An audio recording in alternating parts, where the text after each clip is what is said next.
고위공직자범죄수사처가 출범 석 달을 넘긴 지금 틀은 어느 정도 갖췄지만 아직 본격 수사에는 들어가지 못하고 있습니다.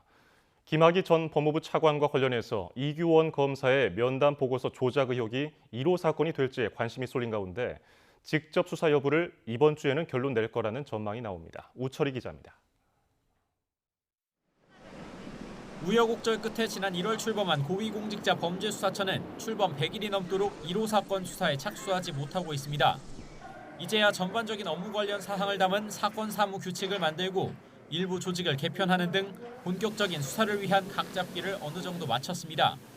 하지만 업무 정리는 덜 된 상황입니다. 다른 수사기관에 사건을 맡기는 이첩을 할 때도 기소 여부는 공수처가 직접 판단하는 이른바 유보부 이첩을 놓고 검찰과 정면 충돌한 게 대표적인 사례입니다. 유보부 이첩 문제는 김학의 전 법무부 차관에 대한 불법 출국 금지 사건이 도화선이 됐다는 점에서 공수처가 이 사건을 직접 수사할지가 가장 큰 관심으로 떠올랐습니다.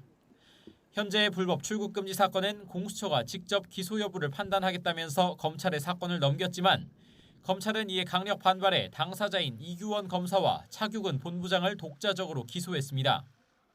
하지만 공수처는 사건의 밑바탕이 되는 이규원 검사의 면담 보고서 허위 작성 의혹은 아직 손에 쥐고 있습니다. 불법 출국 금지 사건 첫 재판에서도 논란이 됐습니다. 검찰은 공수처에 50일 전에 면담 보고서 사건을 이첩했는데 검찰에 재이첩하거나 직접 수사도 하지 않으면서 관련 수사가 멈췄다고 공수처를 비판했습니다.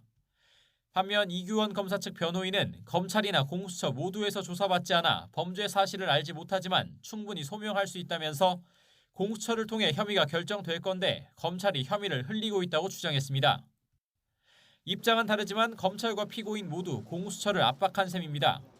김진욱 공수처장은 지난달 직접 수사를 고려는 하고 있다면서 가능성을 내비치긴 했지만 공수처 관계자는 YTN과의 통화에서 공수처 검사들이 임명된 지 얼마 되지 않아 기록을 보는 시간이 필요하다면서 직접 수사 여부를 검토 중이라고 밝혔습니다. 그렇다고 무작정 수사를 미룰 수도 없는 상황인 만큼 법조계에선 이번 주에는 수사 방향에 대해 결론을 내지 않겠느냐는 전망이 조심스레 나오고 있습니다. YTN 우철입니다.